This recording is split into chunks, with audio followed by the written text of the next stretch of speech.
I need to be completely transparent with you about something absolutely shocking that's been flying under the radar for decades, and when you hear what I'm about to tell you, you're going to wonder why this isn't making national headlines every single day. Stay with me because what I'm about to reveal affects millions of pensioners across the United Kingdom, and if you're receiving a state pension, if your parents or grandparents are pensioners, or if you're anywhere near retirement age yourself, this information could be absolutely crucial for you. Right now, as we speak, there's a payment that goes out to UK pensioners every single December, a little something extra that was designed over 50 years ago to help with Christmas expenses and those brutal winter months when heating bills skyrocket and everything seems to cost more. But here's what's going to absolutely astound you. This payment, which is called the Christmas bonus, has been sitting at exactly £10 since it was first introduced back in 1972. Not £11, not £15. Exactly £10, the same amount it was when people were listening to music on vinyl records, when a pint of milk cost pennies, and when you could actually buy a week's worth of groceries with a tenner and still have change left over. Now, I know some of you watching this are probably thinking this has got to be some kind of mistake, that surely the government has adjusted this payment over the years to account for inflation, to account for the dramatically increased cost of living, to reflect the reality that £10 in 2024 buys you practically nothing compared to what it bought half a century ago. But I'm telling you right now, this is not a mistake. This is the actual policy that's been in place for 53 years, and it's still the policy today. Your elderly relatives who worked their entire lives, who paid into the system for decades, who contributed to building this country, they're receiving the exact same Christmas bonus amount that was set when Edward Heath was Prime Minister. But here's where this story takes a really interesting turn, and this is why you need to keep watching, because I'm going to reveal something that's going to change how you think about this entire situation. There's been serious talk, genuine campaigning, and real momentum building around increasing this payment to £900. You heard that correctly. £900. That's not a typo, that's not me getting my numbers wrong, and that's not some fantasy figure I've pulled out of thin air.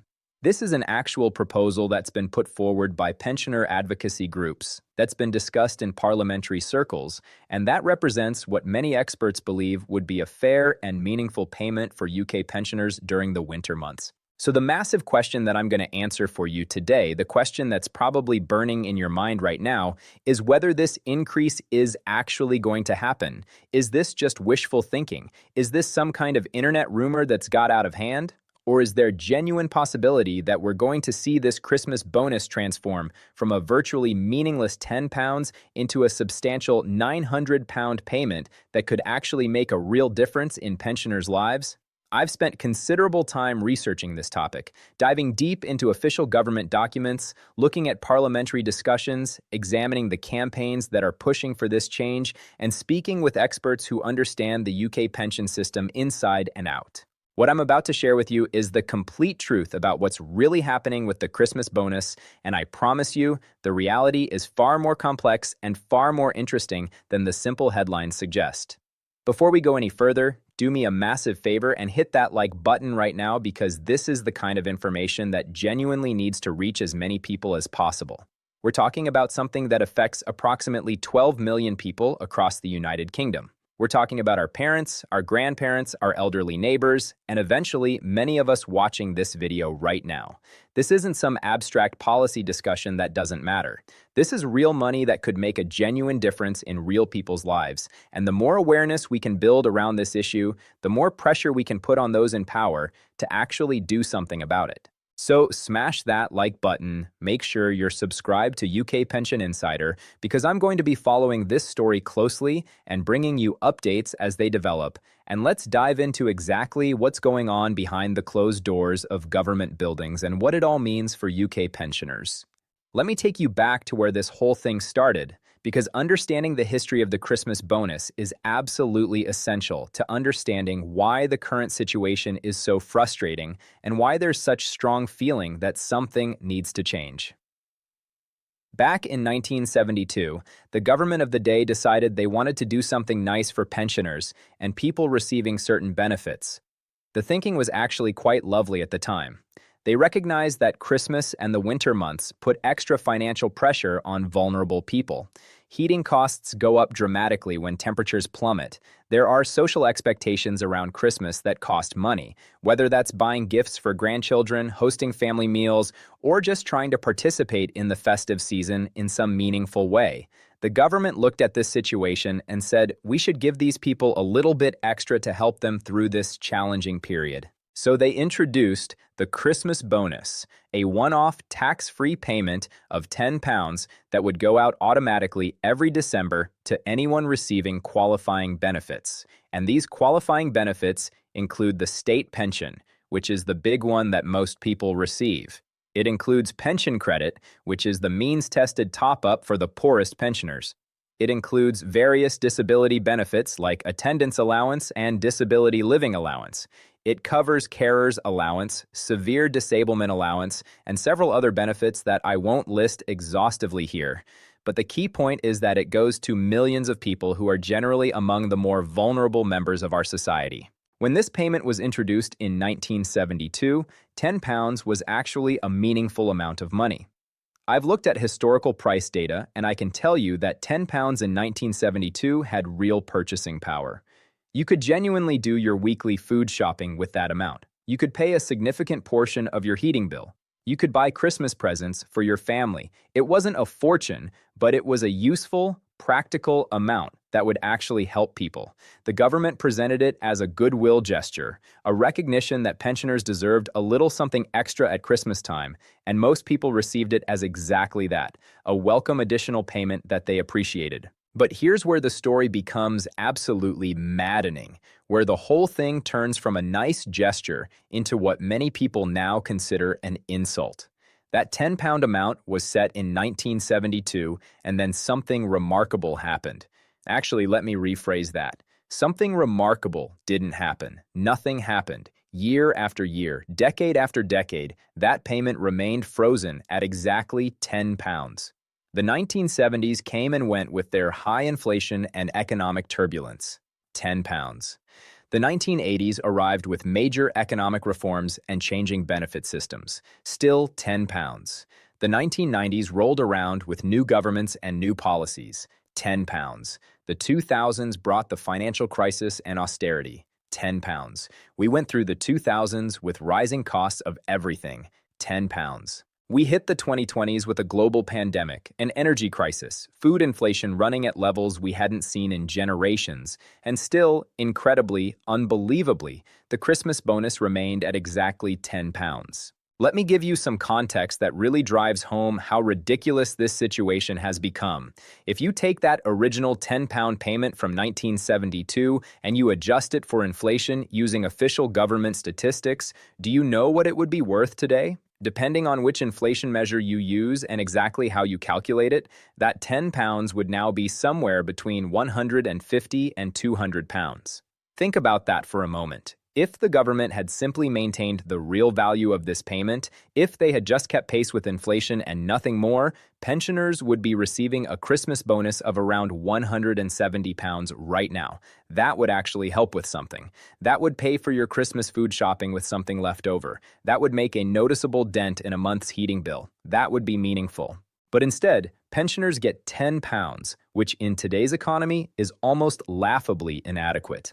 I'm not exaggerating when I say that many pensioners don't even notice they've received it. It shows up in their bank account as a small credit, and unless they're really paying attention to every single transaction, it just disappears into their general finances without making any perceptible difference to their lives whatsoever. You can't buy Christmas dinner for £10. You can't heat your home for even a single day with £10. You can barely buy 2 or 3 items at the supermarket with £10 depending on what you're purchasing. It's become a token payment that's so small it's almost meaningless, and yet the government continues to pay it out every year as if it's actually helping people. Now, here's where we need to talk about this £900 figure that you've probably been hearing about, and I need to be really clear and really honest with you about where this number comes from and what it actually means. There are pensioner advocacy groups, charities that work with elderly people, and various campaign organizations that have been pushing for years to get the Christmas bonus increased. These aren't random people making noise on the internet. These are serious organizations with research departments, with policy experts, with people who understand the pension system and the cost of living that pensioners face. They've been analyzing what pensioners actually need during the winter months, looking at the data on energy costs, food inflation, and all the other expenses that hit people on fixed incomes particularly hard. Some of these campaigning groups have put forward the figure of £900 as what they believe would be an appropriate Christmas bonus in the modern era. Their reasoning is actually really interesting and quite compelling. They're not just saying, let's adjust for inflation and call it a day. They're saying we need to look at what pensioners actually face during winter. Energy bills have gone absolutely through the roof in recent years. Food prices have increased dramatically, especially for the basic staples that pensioners rely on. The general cost of living has increased faster than pension payments in many cases. A £900 payment, these campaigners argue, would genuinely allow pensioners to heat their homes properly throughout the winter, to eat well, to not have to make those heartbreaking choices between heating and eating that we know many elderly people face, and maybe even to have a decent Christmas without the constant anxiety about money that blights so many pensioners' lives. I want you to imagine for a moment what £900 could mean for a pensioner living on a tight budget. That's enough to pay several months of heating bills without worry. That's enough to stock up the freezer with proper nutritious food. That's enough to buy Christmas presents for grandchildren without having to save up for months beforehand. That's enough to replace a broken appliance or get necessary repairs done around the house. That's enough to actually make a material difference in someone's quality of life. It's not a fortune, it's not going to make anyone rich, but it would provide real security and real comfort during what is, for many pensioners, the most difficult and expensive time of the year. So naturally, when people hear about this £900 proposal, they get excited. They share it on social media, they talk about it with their friends and family, they start making plans for what they'll do with the money. And this is where I need to pump the brakes a little bit and be completely straight with you, because I would be doing you a massive disservice if I let you believe that this £900 payment is definitely happening or that it's been officially announced by the government. As of right now, as I'm recording this video, there is no official government policy to increase the Christmas bonus to £900 or indeed to any specific amount. The current government has not made any such announcement. This is not confirmed. It is not in the budget. It is not legislation that's been passed. It's a proposal, it's a campaign demand, it's what advocacy groups are pushing for, but it is not yet reality. I'm being really emphatic about this because I've seen other content online that presents this £900 figure as if it's a done deal, as if the government has already committed to it, as if payments are about to go out any day now. That is not accurate based on the official government position. I'm not going to mislead you or give you false hope because that doesn't help anyone. You deserve to know exactly where things actually stand, not some fantasy version that gets clicks but isn't true. The truth is important, especially when we're talking about something that affects millions of vulnerable people who might be making financial plans based on information they see online. However, and this is really crucial, just because it's not official policy yet doesn't mean it's impossible or that the campaign is pointless. There is genuine momentum building around this issue in ways that actually matter. Parliamentary petitions calling for increases to the Christmas bonus have gathered hundreds of thousands of signatures from members of the public. Members of Parliament from multiple different parties have raised this issue in parliamentary debates and questions. Pensioner organizations are applying sustained pressure on the government through lobbying, media campaigns, and direct advocacy. There's growing public awareness that the current £10 payment is inadequate to the point of being insulting. The question really isn't whether the Christmas bonus should be increased because if you ask almost anyone, regardless of their political views, they'll agree that £10 in 2024 is laughable. The real questions are whether the government will actually commit the funding required to increase it, what amount they might increase it to, and when any such increase might actually happen. These are political questions as much as they are economic questions, and they depend on priorities, public pressure, and fiscal decisions that governments have to make about where to allocate limited resources. Speaking of resources and costs, let's talk about the money involved here because this is always where these discussions get interesting and where government pushback usually focuses. How much does it actually cost to pay the Christmas bonus, and how much would it cost to increase it? There are approximately 12 million people currently receiving this payment across the United Kingdom. When you're paying 12 million people £10 each, you're talking about a total cost of £120 million. Now, in terms of individual household budgets, £120 million sounds like an enormous amount of money. But in terms of government spending, it's actually quite modest. The UK government spends hundreds of billions of pounds every year on various programs and services, so 120 million represents a tiny fraction of total government expenditure. Now, if you were to increase that payment to £900 per person for 12 million people, the mathematics changes quite dramatically. You're looking at a total cost of £10.8 billion. That's obviously a much more substantial commitment, and that's where the government starts pushing back hard and saying, we can't afford this, it's not fiscally responsible, there are other priorities that need funding. And I understand that governments have to make difficult choices about resource allocation. Money spent on the Christmas bonus is money that can't be spent on schools or hospitals or other important services. These are real trade-offs that have to be made. But here's my perspective on this, and you're absolutely free to agree or disagree, but I think it's worth putting out there for consideration. We're talking about supporting some of the most vulnerable people in our society during the most expensive and challenging time of the year. We're talking about people who have paid into the tax system throughout their entire working lives, who built this country, who contributed to the economy for decades. When governments can somehow find billions of pounds for certain infrastructure projects, when they can afford tax cuts for large corporations, when they can commit enormous sums to various initiatives, the argument that we simply cannot afford to properly support our elderly population during winter starts to ring a bit hollow. I'm not trying to be partisan here or score political points. This applies regardless of which party happens to be in government at any given time. It's fundamentally about priorities and about what we value as a society. Do we value looking after our elderly? Do we believe people deserve dignity and security in their later years after a lifetime of work? Do we think it's acceptable for pensioners to be struggling with heating bills and food costs in one of the wealthiest countries in the world? These are questions that transcend normal political divides, and I think most decent people, regardless of their other political views, would agree that we should be doing better for our pensioners. What makes this situation particularly frustrating is the inconsistency in how different benefits and payments are treated. The state pension itself has increased quite significantly over the years thanks to something called the triple lock, which guarantees that the state pension rises each year by whichever is highest out of inflation, average earnings growth, or 2.5%. This is absolutely the right policy, and I'm not criticizing it at all because pensioners need their main income to keep pace with rising costs. But it creates this bizarre and illogical situation where your primary pension payment is protected and increases regularly, but this additional Christmas support payment that was meant to help with winter expenses has remained completely frozen since 1972. It doesn't make sense from any logical policy perspective. There's also a crucial connection here to another winter payment that affects pensioners, and that's the winter fuel payment. For many years, the winter fuel payment was universal, meaning that every pensioner received it regardless of their income. It was typically worth between £200 and £300 depending on your age and circumstances, and it was specifically designed to help with those sky-high heating bills that come during the cold winter months.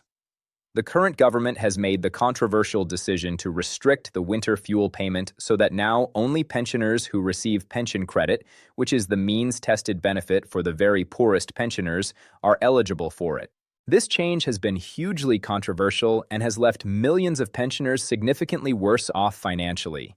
People who were budgeting based on receiving that winter fuel payment suddenly find themselves without it, facing energy bills that have increased dramatically, and many are genuinely struggling. In this context, the conversation about the Christmas bonus becomes even more important and even more urgent because you've got pensioners who have lost their winter fuel payment worth hundreds of pounds, who are facing heating costs that have shot up, and whose Christmas bonus is still just a measly £10. The cumulative effect of these policies is genuinely pushing many pensioners into financial hardship, forcing them to make impossible choices, and creating real suffering among people who should be enjoying their retirement in security and comfort.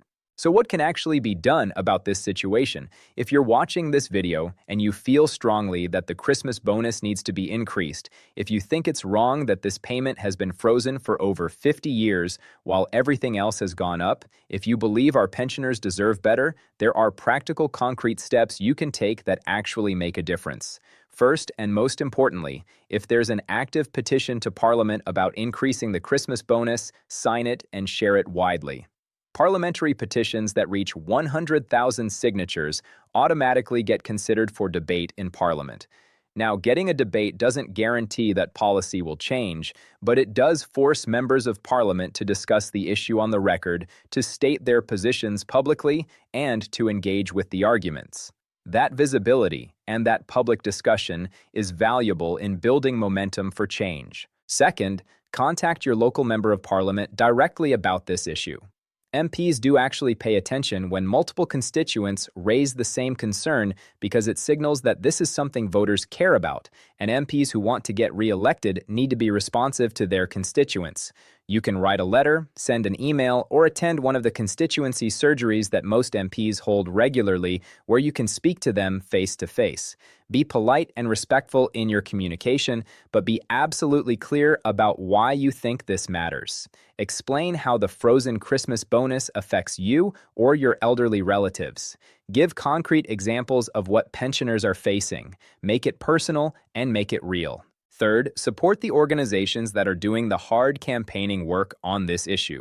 Groups like Age UK, Independent Age, and various pensioner advocacy organizations are actively lobbying government, presenting research and evidence about pensioner poverty and winter hardship, keeping this issue in the media spotlight, and maintaining pressure for policy change.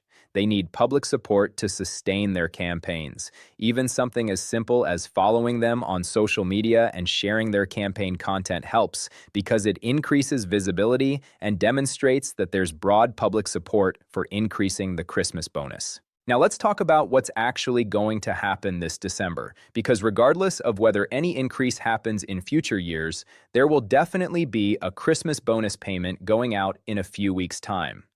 If you're eligible for the Christmas bonus, and that means you're receiving state pension, pension credit, certain disability benefits, or other qualifying payments, you should receive your £10 payment automatically during the first full week of December. You don't need to apply for it separately. You don't need to claim it through any special process. It should simply appear in your bank account as an additional payment alongside or shortly after your regular benefit payment. There won't be a special notification telling you it's arrived.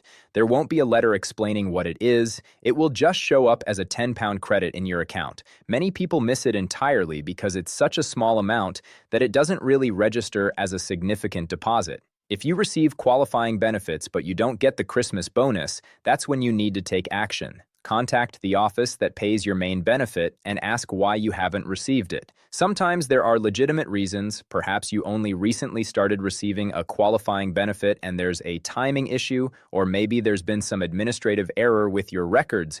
But if you should be getting it and you're not, you need to chase it up, because even though we're only talking about £10, it's still money you're legally entitled to receive.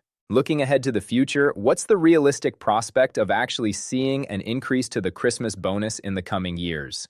I'm going to give you my honest assessment based on everything I understand about UK politics and fiscal policy. I think a jump straight to £900 in the next year or two is unlikely simply because of the massive cost involved and the fiscal constraints that governments, particularly this government, claim to be operating under.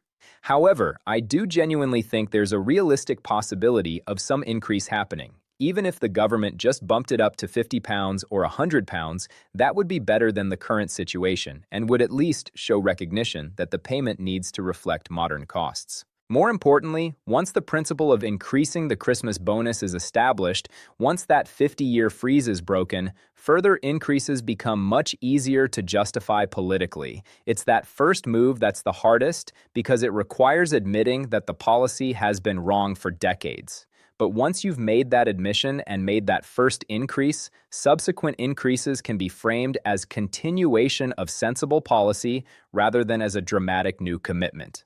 The key to making this happen is maintaining sustained pressure and not letting this issue disappear from public consciousness and media attention. Governments respond to sustained campaigns, especially when there's significant media coverage and clear public support.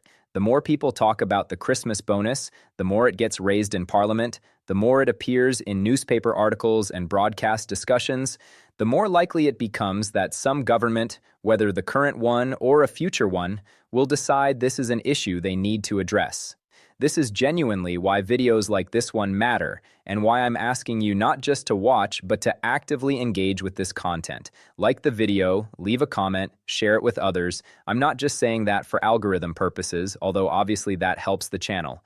I'm saying it because spreading awareness is actually part of creating the political pressure that eventually leads to policy change. Think about other benefit and pension changes that have happened over the years. They almost always came about because of sustained campaigning, because organizations and individuals kept pushing the issue, because it became politically difficult for governments to keep ignoring the problem. The same thing can happen with the Christmas bonus if enough people care and make noise about it. Your voice genuinely matters on this issue. When you share information, when you sign petitions, when you contact your MP, you're adding to a collective pressure that politicians cannot indefinitely ignore. In conclusion, let me summarize where we are with this whole situation. The current state of the Christmas bonus is frankly embarrassing for a country like the United Kingdom, a payment that's been frozen at £10 for over 50 years, while literally everything else has increased dramatically, is not adequate support for our pensioners. It's not even a meaningful gesture anymore. It's become almost insulting in how inadequate it is. The £900 figure that's being discussed by campaigners represents what many experts and advocacy groups believe would be a fair and meaningful payment that would actually help pensioners through the expensive winter period. It's not official policy, it's not confirmed, but it's also not impossible. It's an aspiration that's being actively campaigned for, and with enough pressure and enough public support, aspirations can become reality. The fight to increase the Christmas bonus is ultimately about dignity, about fairness, about recognizing the contributions that pensioners have made throughout their lives, and about ensuring that people can live their later years with security and comfort rather than constant financial anxiety. It's about saying that as a society, we value our elderly population and we're willing to back up that value with meaningful support. Every single person watching this video will be old one day if we're lucky. The way we treat today's pensioners sets the precedent for how we'll be treated in our own old age. That should matter to all of us, regardless of our current age or circumstances. If you found this deep dive into the Christmas bonus issue helpful and informative, if you learned something you didn't know before, if this gave you a clearer understanding of what's really happening versus what the rumors and headlines suggest, then please hit that like button right now. Subscribe to UK Pension Insider because I'm going to be following this story closely and bringing you updates whenever there are significant developments. I'll be tracking parliamentary debates, government announcements, campaign milestones, and anything else that affects UK pensioners and pension policy. Drop a comment below telling me what you think the Christmas bonus should actually be and whether you believe the government will ever genuinely commit to a meaningful increase. Your thoughts and perspectives are valuable, and I genuinely want to hear from you. Share this video with anyone who receives the Christmas bonus, anyone who has elderly parents or grandparents, anyone who cares about pension issues and welfare policy. The more people who understand what's happening with this issue, the better. Let's keep this conversation going because sustained public discussion and awareness is genuinely how policy change happens in a democracy. Thank you so much for watching UK Pension Insider. I'll see you in the next video where we'll continue exploring the issues that matter to UK pensioners and retirees.